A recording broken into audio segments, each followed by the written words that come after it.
नमस्कार दोस्तों, Ardor edutech के यूट्यूब चैनल पर आपका स्वागत है। बात करते हैं फंडामेंटल राइट की। अब तक हमने बात की थी union and it's territory, citizenship, preamble, historical background और जो साइलेंट फीचर्स थे उन सबके बारे में बात करके ये जो रैपिड रिवीजन कोर्स की नेक्स्ट क्लास है फंडामेंटल राइट के ऊपर। जब हम बात करेंगे फंडामेंटल राइट की तो उससे पहले जो बेसिक डिफरेंस है natural right, legal right, constitutional right और फंडामेंटल राइट में, उसका डिफरेंस समझना बहुत जरूरी है। सबसे पहले आता है फंडामेंटल राइट, जो किसी भी राइट का कोर एरिया है, और उसके बाद आता है कॉन्स्टिट्यूशनल राइट, जो संवैधानिक तौर पर हमें अधिकार मिला है, वो होता है कॉन्स्टिट्यूशनल राइट। उसके बाद आता है लीगल राइट। अब लीगल राइट का मतलब क्या है? पार्लियामेंट के द्वारा कोई कानून बनाया गया और वह संविधान से अलग तरीके का कानून है और उसमें भी कुछ आदमी को अधिकार दिए गए हैं, उसको बोला जाता है लीगल राइट। देन लास्ट है नेचुरल राइट। जो आदमी जन्म लेता धरती पर, उसके कुछ मूलभूत अधिकार है, उसको बोला जाता है नेचुरल राइट या फिर उसको बोल दिया जाता है ह्यूमन राइट। अब आप बोलोगे लीगल राइट और कॉन्स्टिट्यूशनल राइट में क्या डिफरेंस? जब हम बात करते हैं कॉन्स्टिट्यूशनल राइट पर, तो सबसे पहले हम बात करेंगे आर्टिकल 326 राइट टू वोट। जो राइट टू वोट है वो एक कॉन्स्टिट्यूशनल राइट, क्योंकि वो उस किताब में लिखा हुआ है, उस संविधान में लिखा हुआ है। और एक और राइट है आर्टिकल 301 के अंदर लिखा हुआ है राइट टू प्रॉपर्टी, जो पहले फंडामेंटल राइट हुआ करता था, मौलिक अधिकार हुआ करता था। अब उसका नेचर चेंज कर दिया गया। उसका नेचर 44वां संविधान संशोधन था 1978 1978 में, तो वहां उसका नेचर चेंज कर दिया गया। उसका नेचर फंडामेंटल राइट से बदलकर कॉन्स्टिट्यूशनल राइट बना दिया गया। अब ये 300A में जो राइट लिखा हुआ है ये संविधानिक अधिकार है, कॉन्स्टिट्यूशनल राइट है। अब लीगल राइट क्या होता है? अब आप सभी ने सुना होगा आईपीसी, इंडियन पिनल कोड, भारतीय न्याय संहिता, जो आज के दिन जो बन चुकी है। अब भारतीय न्याय संहिता में जो आदमी को कुछ अधिकार मिले हुए हैं, तो उसमें जो अधिकार का नाम होगा वो होगा लीगल राइट। अब जो जितने भी डिफरेंस थी वो आपको समझ में आएंगे कि फंडामेंटल राइट क्या है, संवैधानिक अधिकार क्या है, लीगल राइट क्या है और नेचुरल और ह्यूमन राइट्स क्या है। उसके बाद हम बात करते हैं कौन कौन से फंडामेंटल राइट हमारे संविधान में लिखे हुए हैं। टोटल 6 फंडामेंटल राइट मैंने आपको बताया। जब हमारा संविधान बनकर तैयार हुआ, लागू हुआ, यानी 26 जनवरी 1950 को हमारे पास 7 मौलिक अधिकार हुआ करते थे। राइट टू प्रॉपर्टी, जिसको 44वां संविधान संशोधन में हटा दिया गया, और अब जो टोटल 6 फंडामेंटल राइट है वो रह गए। पहला जो अधिकार है वो समानता का अधिकार है, जो आर्टिकल 14 से 18 के बीच में है। और आर्टिकल 14 और 18 के बीच में जो समानता का अधिकार है वो क्या क्या राइट देता है कि आप बराबर है किसके? इक्वलिटी बिफोर लॉ, और डिस्क्रिमिनेशन से बचाता है हमें। जो पब्लिक सेक्टर है, जो सरकारी डिपार्टमेंट है, वहां हमें जॉब दिलवाता है। अनटचेबिलिटी से बचाता है, अबोलिशन ऑफ राइट करता है, अबोलिशन ऑफ टाइटल करता है, सॉरी। ये है समानता का अधिकार, जो आर्टिकल 14 से लेकर 18 के बीच में। उसके बाद राइट टू फ्रीडम, आजादी का अधिकार, आर्टिकल 19 से लेकर 22 के बीच में। ये 4 फंडामेंटल राइट है जो, और आर्टिकल 19 के अंदर बहुत सारे राइट्स हैं। मूवमेंट का राइट है, रेजिडेंट का राइट है, काम करने का अधिकार है, एसोसिएशन बनाने का अधिकार है, और राइट टू लाइफ जो सबसे इंपॉर्टेंट राइट है वो भी आर्टिकल 21 है, जो राइट टू फ्रीडम के अंदर ही है। उसके बाद राइट अगेंस्ट एक्सप्लॉयटेशन, आप किसी का एक्सप्लॉयटेशन नहीं कर सकते, आप किसी आदमी को बेच नहीं सकते पैसे के तौर पर, आप किसी आदमी को, किसी बच्चे को चाइल्ड लेबर में नहीं लगा सकते। ये होता है राइट अगेंस्ट एक्सप्लॉयटेशन, जो अनुच्छेद 23 और 24 के अंदर लिखा हुआ है। उसके बाद जो नेक्स्ट जो राइट है वो है right to freedom of religion, किसी भी धर्म को फॉलो करने का अधिकार, वो right to freedom of religion कहलाता है। और इसी से जो कंसेप्ट आया था सेकुलरिज्म का, वो इसी राइट की वजह से आया था, इस मौलिक अधिकार की वजह से आया था। तो सेक्युलरिज्म का जो कंसेप्ट था वो 42वां संविधान संशोधन 1976 यहां पर आया था। इसको लाने वाली जो हमारी प्रधानमंत्री थी, तत्कालीन प्रधानमंत्री इंदिरा गांधी जी थी। और सेक्युलरिज्म का कंसेप्ट इंडिया में पॉजिटिव साइड को शो करता है, पॉजिटिव साइड ऑफ सेक्युलरिज्म। अब पॉजिटिव साइड ऑफ सेक्युलरिज्म का मतलब क्या है? जब हम सेक्युलरिज्म की बात करते हैं तो एक पॉजिटिव साइड है और एक नेगेटिव साइड है। नेगेटिव साइड का मतलब होता है रिलीजन और सरकार, इनका कोई लेना देना नहीं है, ये दोनों में अब एक खास तौर पर अपोजिट पार्टी। लेकिन वही जो पॉजिटिव साइड ऑफ कंसेप्ट का मतलब है, ये दोनों धर्म और सरकार अपोजिट डायरेक्शन में काम तो करती है, लेकिन अगर कहीं धर्म को जरूरत पड़ती है सरकार की, तो वहां सरकार उसके साथ मिलकर काम करती है, जिसकी वजह से जो इंडिया का सेक्युलरिज्म कंसेप्ट है वो पॉजिटिव साइड है। क्योंकि इंडिया अगर प्रमोट करेगा तो किसी भी धर्म को प्रमोट नहीं करेगा, अगर वो प्रमोट करने पर आए तो वो सभी धर्मों को प्रमोट करेगा। इसलिए कहा जाता है इंडिया का जो सेक्युलरिज्म है, धर्म निरपेक्षता है, वो पॉजिटिव साइड ऑफ है। उसके बाद नेक्स्ट जो फंडामेंटल राइट है, दूसरा जो मौलिक अधिकार है, वो है कल्चरल और एजुकेशनल राइट। किसके लिए? लिंग्विस्टिक बेसिस पर जो माइनॉरिटीज है और रिलीजन बेसिस पर जो माइनॉरिटीज है, उनके लिए एक आम तौर पर, एक खास तौर पर फंडामेंटल राइट लाया गया है, मौलिक अधिकार लाया गया है, जो आर्टिकल 29 और 30 पर काम करता है। वही उसके बाद जो लास्ट फंडामेंटल राइट है, राइट टू कॉन्स्टिट्यूशनल रेमेडी। ये जो राइट है, इन पांचों की एक दवाई है। कैसे? अगर किसी भी फंडामेंटल राइट का वायलेशन होता है तो वहां जो छठा राइट है, राइट टू कॉन्स्टिट्यूशनल रेमेडी, वो काम आता है। और ये क्या कहता है? ये कहता है कि आर्टिकल 32 का यूज करके आप डायरेक्ट सुप्रीम कोर्ट जा सकते हो, और आर्टिकल 226 का यूज करके आप हाई कोर्ट जा सकते हो। और जो आर्टिकल 32 है वो रिट का कंसेप्ट है। जो रिट है वो हमने यूके से ली, वो एक टाइप की एक अथॉरिटी है जो सुप्रीम कोर्ट के पास है और हाई कोर्ट के पास है। अगर वो जारी होती है, जो रिट जारी होती है, उसके बाद जो लीगल और दूसरा एग्जीक्यूटिव एक्शन लेना है वो लेना पड़ेगा, क्योंकि वो बनाया इसलिए गया है ताकि जो फंडामेंटल राइट है उसको बचाया जा सके। अब आप बोलोगे कि जो आर्टिकल 32 है और 26 है, 226 है, उन दोनों में क्या डिफरेंस है?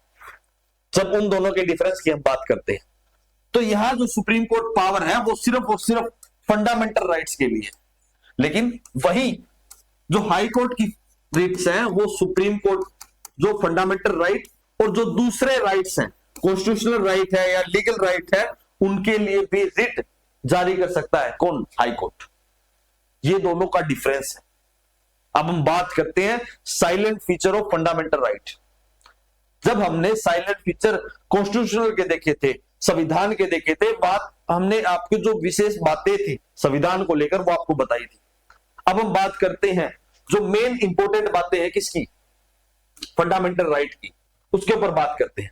फंडामेंटल राइट जो है वो एब्सोल्यूट नेचर में नहीं है। अब ये एब्सोल्यूट नेचर का मतलब क्या है? एब्सोल्यूट नेचर का मतलब है कि जो लिख दिया वो वही रहेगा, ऐसा नहीं है। फंडामेंटल राइट टाइम के साथ चेंज हो सकता है, और पहले हुआ भी है। जब जैसे जैसे रिक्वायरमेंट पड़ती है तो फंडामेंटल राइट में कुछ चेंज हो सकता है, और चेंज करने की जो पावर है वो पार्लियामेंट के पास है। किसी भी स्टेट लेवल पर जो विधानसभा है उसके पास फंडामेंटल राइट में चेंज करने की पावर नहीं होती, और वो सिर्फ जो पावर है वो पार्लियामेंट के पास है। और पार्लियामेंट भी उसमें चेंज कर सकती है, लेकिन जो बेसिक स्ट्रक्चर है उसको चेंज नहीं कर सकती।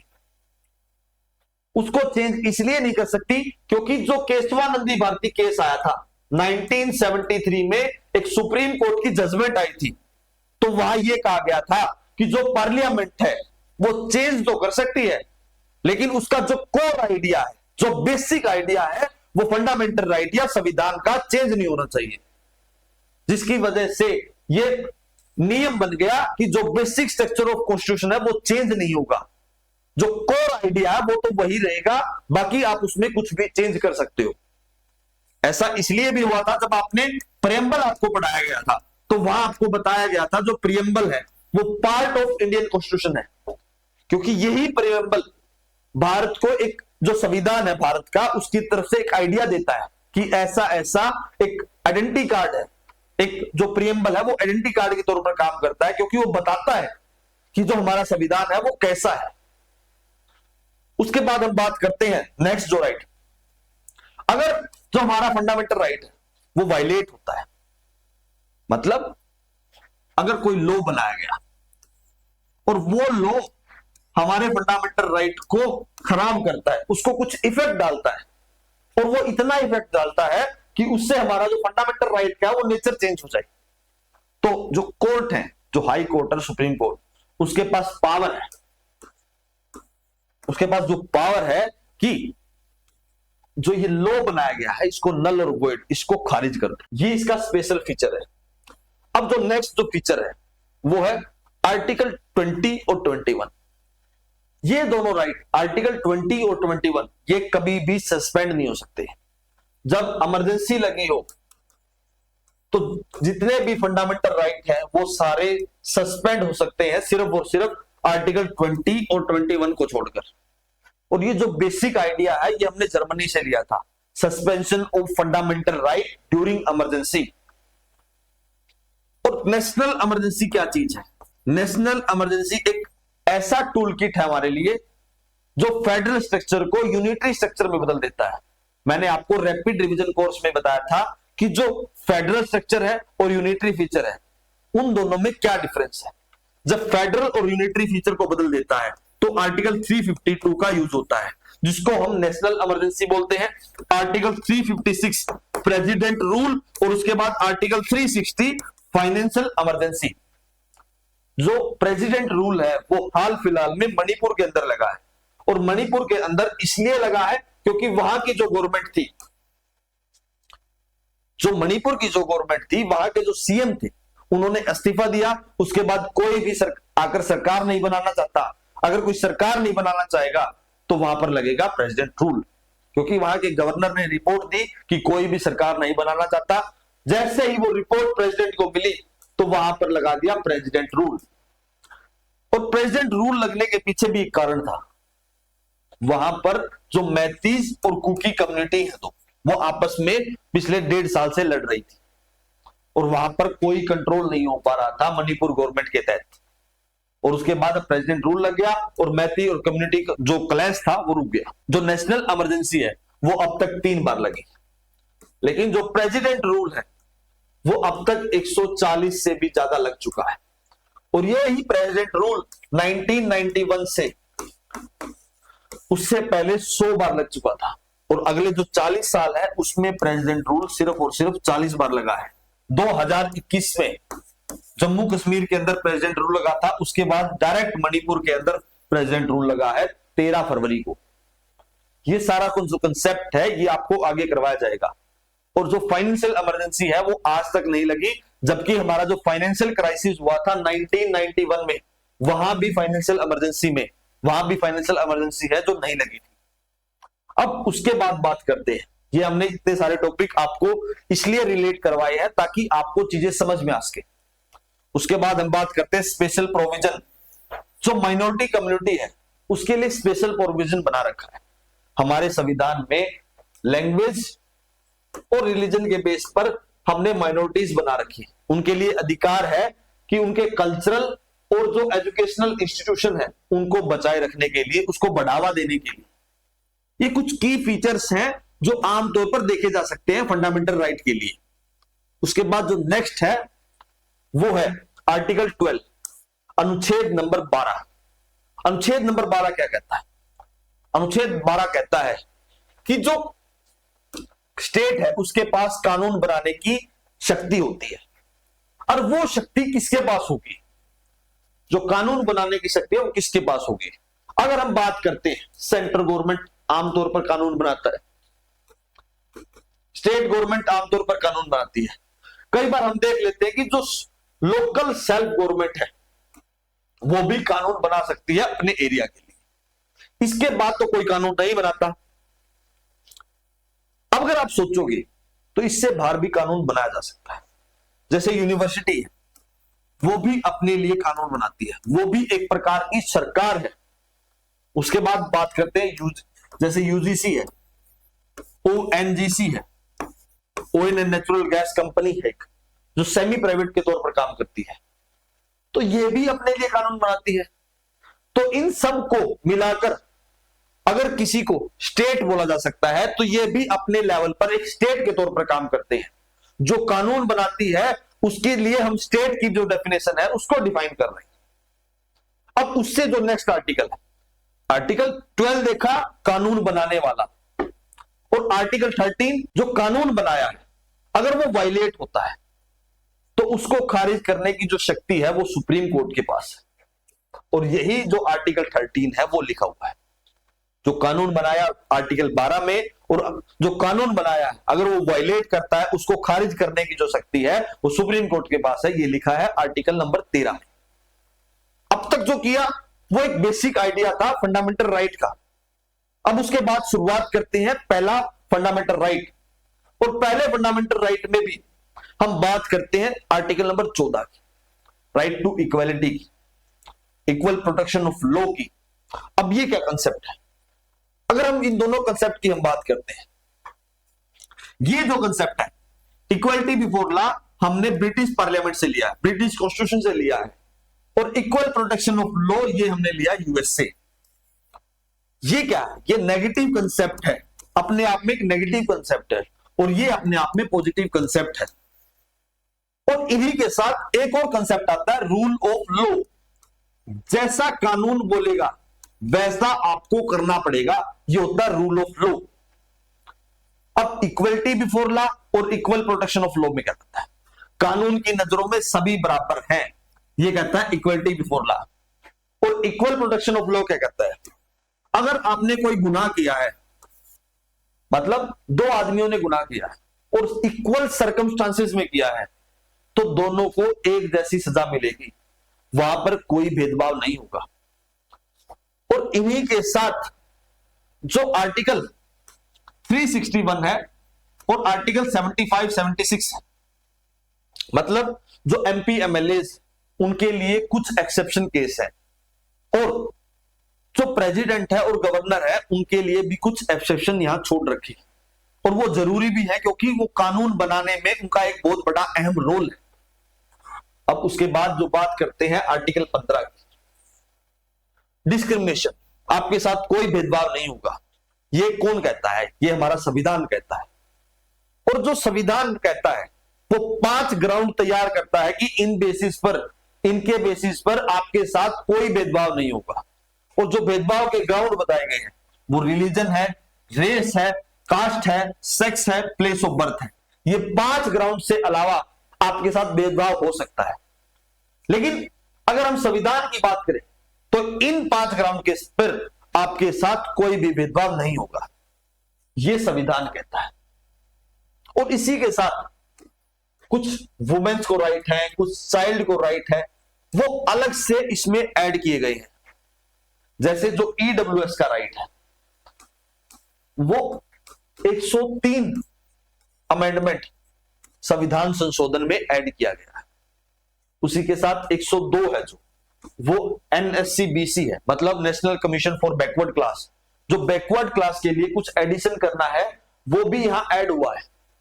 जब एससी एसटी के लिए भी कमीशन बनाया था उसमें भी कुछ चेंज हुआ था, तो वहां भी कुछ जो कुछ ग्राउंड पर हमने कुछ राइट दिए थे, तो वहां भी आर्टिकल 15 का जो सब कंसेप्ट है वहां पर उस पर जोड़ दिया गया था। रैपिड रिवीजन कोर्स है तो आपके लिए जानना जरूरी है कि जो 5 ग्राउंड है वो कौन से हैं और आर्टिकल 15 कहता क्या है। वहीं इसके साथ हम बात करेंगे मंडल कमीशन की। अब मंडल कमीशन क्या है? जो मंडल कमीशन है वो 1991 में आया था, और इसने कहा था कि जो 54 पॉपुलेशन है, 54% जो पॉपुलेशन है उसके लिए कुछ रिजर्वेशन होनी चाहिए। और जो रिजर्वेशन का जो क्राइटेरिया था वो 27% था। जैसे एससी और एसटी के लिए रिजर्वेशन दी गई थी, उसी प्रकार जो बैकवर्ड क्लास थी उसके लिए भी रिजर्वेशन देनी चाहिए। ये कौन कहता है? ये मंडल कमीशन कहता है। जो मंडल कमीशन है वो बैकवर्ड क्लास के लिए दूसरा कमीशन था। उससे पहले एक काका खेलकर जो कमीशन था 1954 में आया था, उसने भी ये डिमांड रखी थी कि जो बैकवर्ड क्लास है उसके लिए भी आपको रिजर्वेशन करनी चाहिए। लेकिन उसकी जो डिमांड है वो नहीं मानी गई। तो उसके बाद जो मंडल कमीशन है, जो वीपी सिंह की गवर्नमेंट में आया था, सॉरी, जो मोरारजी देसाई की गवर्नमेंट में आया था, उसके बाद यही जो मंडल कमीशन है, इसकी रिपोर्ट वीपी सिंह की गवर्नमेंट में जाकर लागू हुई। उसके बाद जो मंडल कमीशन लागू हुआ पीवी नरसिम्हा राव की गवर्नमेंट में, आगे चलकर यही मंडल कमीशन और जो आज के दिन जो बैकवर्ड क्लास है उसको रिजर्वेशन देने का काम करता है। अब उसके बाद जो नेक्स्ट राइट है article 16, equality opportunity on the public employment. अब ये क्या चीज है? जो सरकारी भर्तियां हैं उसके अंदर सभी को अधिकार है, लेकिन जो अधिकार का जो क्राइटेरिया है वो यहां बढ़ जाता है। ये जो राइट है, religion, race, caste, sex, place of birth, इसके साथ दो चीजें और जुड़ जाती हैं। एक तो होता है डिसेंट, वंशागत, मतलब आपकी जो पिछली जो बैकग्राउंड है उसके बेसिस पर आपको नकारा नहीं जा सकता। और एक होता है प्लेस ऑफ ओरिजिन, जहां से आपने जन्म लिया है, उसके बेस पर भी आपको जो पब्लिक अपॉर्चुनिटी है उसमें आपके साथ कोई भी भेदभाव नहीं हो सकता। ये कहता है आर्टिकल 16। और जो आर्टिकल 15 है उसी का एक सब कॉपी पार्ट है आर्टिकल 16। उसके बाद जो नेक्स्ट जो राइट है, नेक्स्ट जो आर्टिकल है आर्टिकल 17, अनटचेबिलिटी के ऊपर काम करता है। कोई भी भेदभाव नहीं होगा किसी के साथ, छूत अछूत। मतलब पहले क्या होता था, जो पहले जो समाज था वो हमारे जो कास्ट सिस्टम है उसको बांटने का काम करता था। अब उसके लिए एक अलग से फंडामेंटल राइट ला दिया गया है, और ऐसा कभी नहीं होगा कि उन लोगों का बंटवारा होगा किसके बेसिस पर, कास्ट के बेसिस पर, सेक्स के बेसिस पर, प्लेस के बेसिस पर। इसलिए ये अलग से जो कंसेप्ट है अबोलिशन ऑफ अनटचेबिलिटी लाया गया।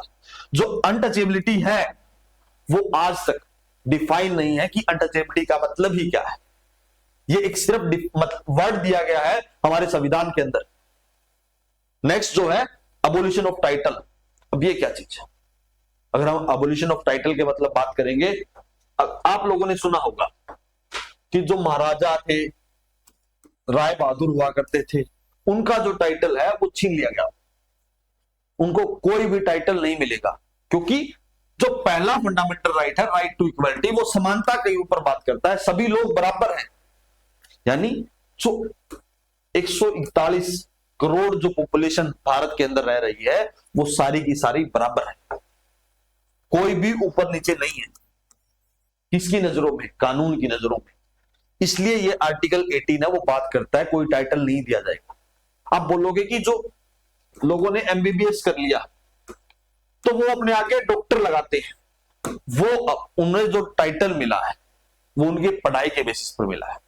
ऐसे ही जो मिलिट्री के लोग हैं वो कर्नल लगाते हैं, मेजर लगाते हैं, उन्होंने अपनी बहादुरी से ये टाइटल लिया है। और वो जो टाइटल है वो सबके लिए है, मिलिट्री पर्सनल्स के लिए, लेकिन अलग से जो राजा महाराजा का जो टाइटल है वो आपको नहीं मिलेगा। उसके बाद बात करते हैं जो भारत रत्न है, पद्म भूषण है, पद्म विभूषण है, वो भी टाइटल के तौर पर यूज हो सकते हैं। ऐसा नहीं, वो टाइटल के तौर पर यूज नहीं हो सकता। वो एक टाइटल आपको दिया गया क्योंकि आपने उस फील्ड में काम किया है। और राजा महाराजा का टाइटल आगे वंश में भी चलता था, मतलब जो राजा का बेटा फिर से राजा कहलाएगा। लेकिन जो भारत रत्न है, पद्म विभूषण है, वो आगे नहीं चलता। जिसने जो काम किया है उसको मिलेगा और उसके पास ही वो टाइटल रहेगा। That's all for today. अब तक जो हमने किया है वो पहला फंडामेंटल राइट किया है। उसके बाद जो नेक्स्ट जो क्लास है उसमें दूसरा फंडामेंटल राइट, तीसरा फंडामेंटल राइट और जो बाकी के फंडामेंटल राइट है वो आपके लिए लेकर आएंगे। क्लास ज्यादा लंबी ना हो इसलिए इन क्लासेस को डिवीजन पर बांटकर आपके लिए लाया जा रहा है। That's all for today. Thank you very much और please subscribe to our door, ताकि अगर आप लोग सब्सक्राइब करोगे तो हमें बहुत सारा सपोर्ट मिलेगा। थैंक्स टू ऑल, धन्यवाद।